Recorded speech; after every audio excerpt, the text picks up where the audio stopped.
Assalamualaikum warahmatullahi wabarakatuh.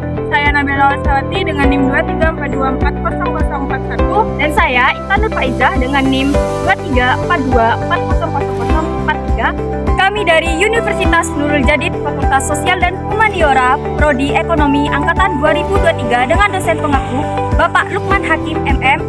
Kami dari kelompok 7 di sini kami akan menjelaskan tentang materi yang akan kami presentasikan, yaitu arus kas.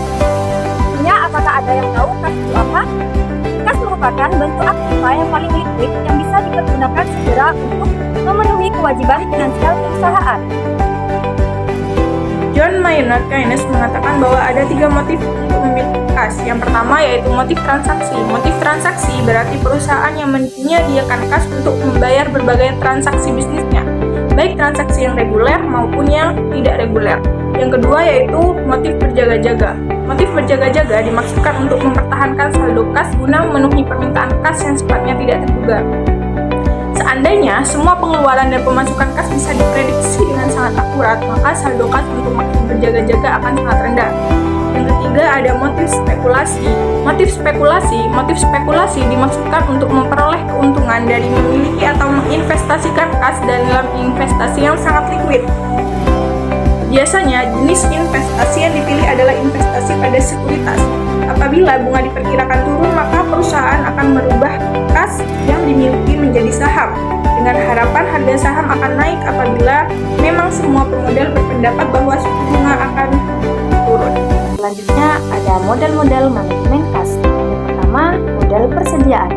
Menurut Imol, mengidentifikasikan bahwa kebutuhan akan kas dalam suatu perusahaan mirip dengan pemakaian persediaan. Apabila perusahaan memiliki saldo kas yang tinggi, perusahaan akan mengalami kerugian dalam bentuk kehilangan kesempatan untuk menginvestasikan dana tersebut pada kesempatan investasi lain yang lebih menguntungkan. Sebaliknya, apabila saldo kas terlalu rendah, kemungkinan perusahaan mengalami kesulitan likuiditas akan makin besar. Karena itu, seharusnya akan menyeimbangkan masalah, sama juga terjadi juga persediaan. Yang kedua, ada model Miller dan Orr. Dalam keadaan penggunaan dan pemasukan kas bersifat acak, perusahaan perlu menetapkan batas dan batas bawah saldo kas. Apabila saldo kas mencapai batas atas, perusahaan perlu merubah sejumlah tertentu kas agar saldo kas kembali ke jumlah yang diinginkan. Sebaliknya, apabila saldo kas menurun dan mencapai batas bawah, perusahaan perlu menjual sekuritas agar saldo kas naik kembali ke jumlah yang diinginkan. Secara diagramatis bisa digambarkan sebagai berikut. Pada kurva ini, Z merupakan persebaran uang tunai, dan untuk U dan L adalah tingkat maksimum, sedangkan untuk LL adalah tingkat minimum, dan untuk RP merupakan titik pengembalian uang tunai. Selanjutnya, sistem pengumpulan dan pembayaran kas. Sistem pengumpulan dan pembayaran kas adalah proses yang mengatur cara perusahaan mengumpulkan dan membayar uang tunai.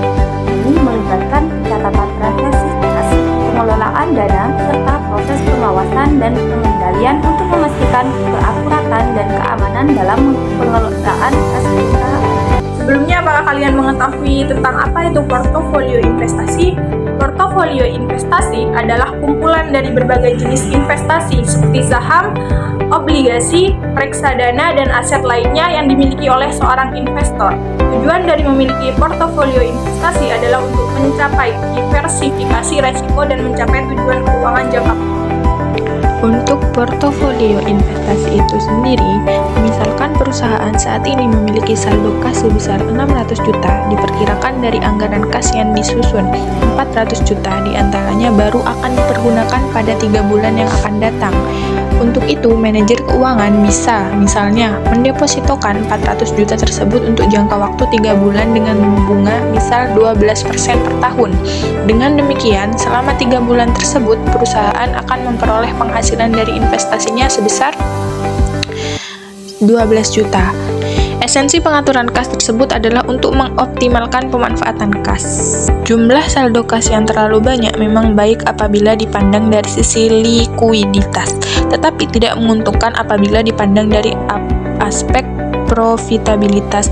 Hal yang sebaliknya berlaku pula apabila saldo kas terlalu kecil. Karena itulah pengaturan kas diperlukan.